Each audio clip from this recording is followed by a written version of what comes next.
Yo, what's up? Welcome back to another episode of the SWUS Astros Angels in this video, but we'll go through every single game on the live show. That's at 4 o'clock p.m. Eastern time. We'll go through all 15 games, WNBA, MLS. Oh, no, MLS is on Saturday. So we got 15 MLB games and the WNBA on the live show, 4 o'clock p.m. Eastern time. If you're able to make it, we'd love to see you in the comments.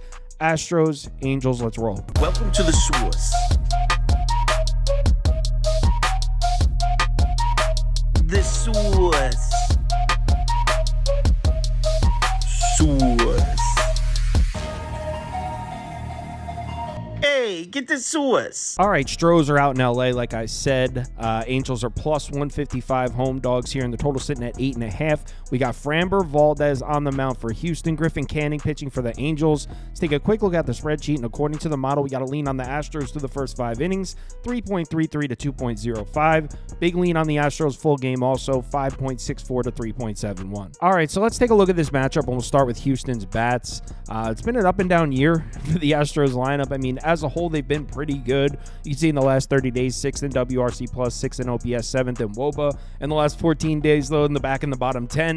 Last 7 days, back up in the top 10. So, like I said, it's been a streaky year for the Astros offensively. They've been good against right-handed pitching, though. In the last 30 days, top 3 lineup, 3rd, and 3rd. In the last 7 days, 6th, 7th, and 7th. Here's the problem.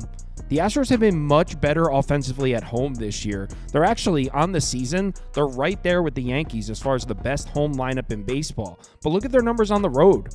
On the season, this is full season numbers on the road. 22nd in WRC+, 22nd in OPS, 22nd in WOBA. And you look at the last 30 days, last 14 days, really hasn't gotten better recently. This Astros lineup really hasn't produced on the road.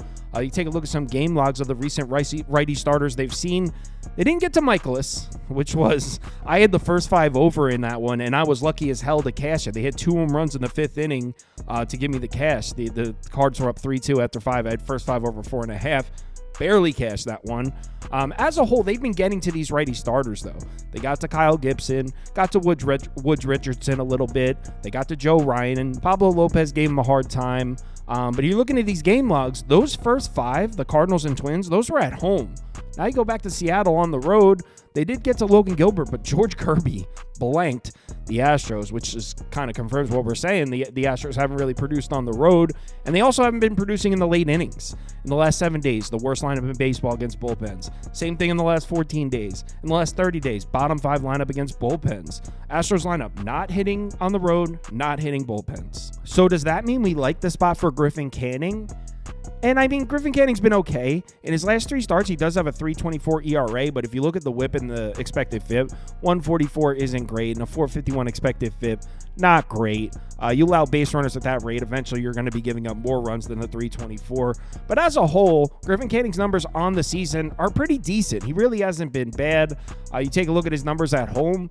Last 3 home starts, 2.16 ERA. But again, look at the whip and the expected FIP. Same story there. Not letting up a bunch of runs, but he's definitely letting guys on base, indicating he probably should have let up more runs than that. You take a look at Griffin Canning's recent game logs. Dealt against the Mariners, 6 2/3 innings, just 1 run, 4 hits. That's a gem. Before that, he struggled against the Yankees, but who hasn't struggled against the Yankees lineup this year? And then before that, on the road in Houston. Houston got to him. 5 hits, 3 walks, and 5 innings pitched, but just 2 earned runs, which is kind of what we keep saying about Griffin Canning. He keeps flirting with the idea of getting rocked, but hasn't really gotten rocked recently.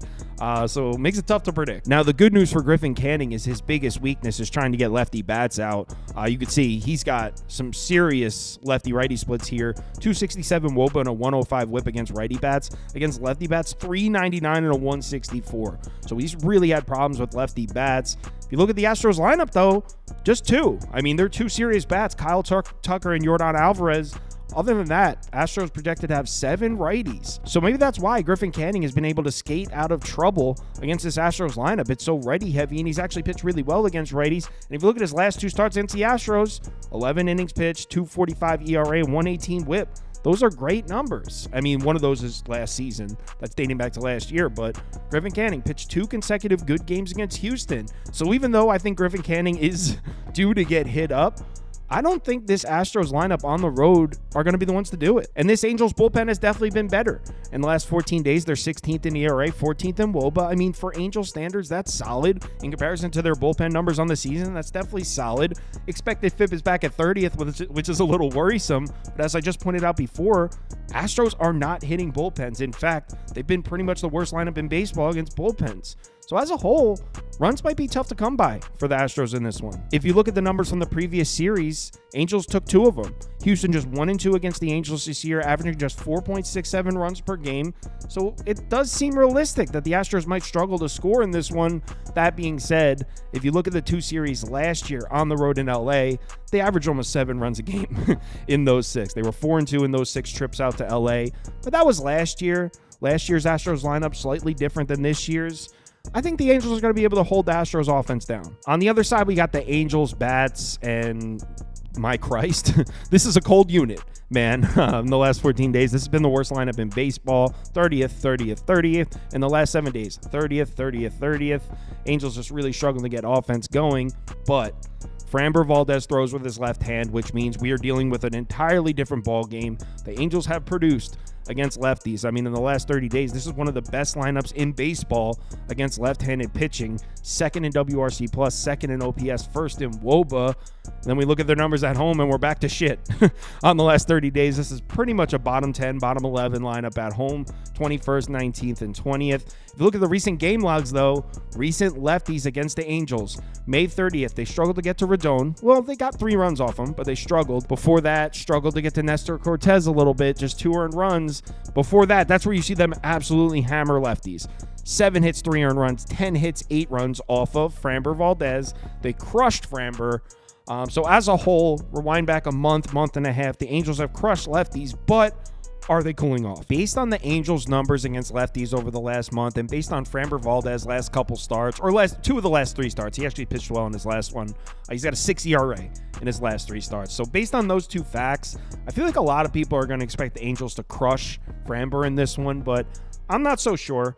He looked great in his last start, like I said. If you stretch it back farther than 3 starts, in his last 7 starts, the numbers really don't look bad. A 335 expected FIP is actually great. If you look at his starts on the road, he's been solid all year. He's only made 3, but in his last 3 road starts, his only 3 road starts, I should say, 350 ERA, a 122 whip, and a 304 expected FIP. So he's been great on the road. If you look at his game logs, he just blanked the Twins in his last start.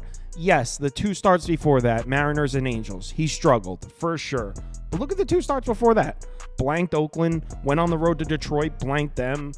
I think Framber's going to pitch well here. I think the Angels have cooled off against lefties. And if you look at the lefty-righty splits for Framber Valdez, 447 WOBA against lefties, 194 whip against lefties. He really struggles against lefties. He's actually been dominant against righties. Want to know how many righties are going to be in the lineup for the Angels? 7.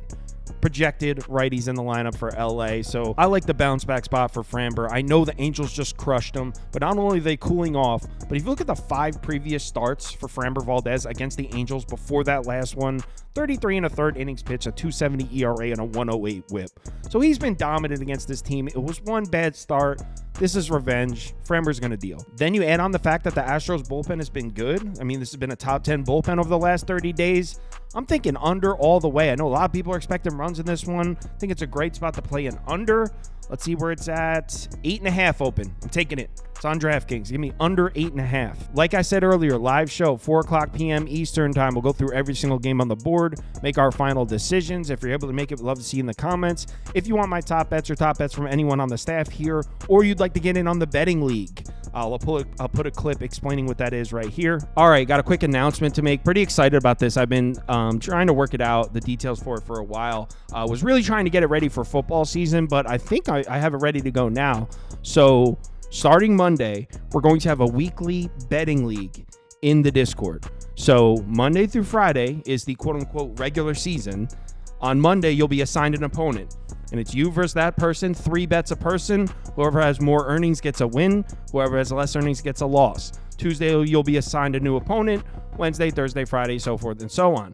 Now, at the end of the week, after Friday, The 4 people that have the best records, obviously tiebreakers would be overall earnings, would break ties. Get to the playoffs, which is on the weekends. Saturday, there's 4 people that make the playoffs. 1 seed versus 4 seed, 2 versus 3. Sunday is the championship. Winner of that week gets $100. Everything resets. New league starts on Monday. So really excited about this. If you're in the Discord, it's free to enter. It doesn't cost anything to enter. But yeah, just want to let everyone know, I think I have it ready. So Monday we'll be up and rolling. I haven't thought of a name yet, but I'll think of something fun. So yeah, if you want to get in on that, if you want to join the Discord, if you want top bets from the staff, anything like that, head over to KyleKirms.com and sign up for Sauce Network Plus. Let's have ourselves a great Friday night. Remember to bet responsibly, and I'll see you in the live show.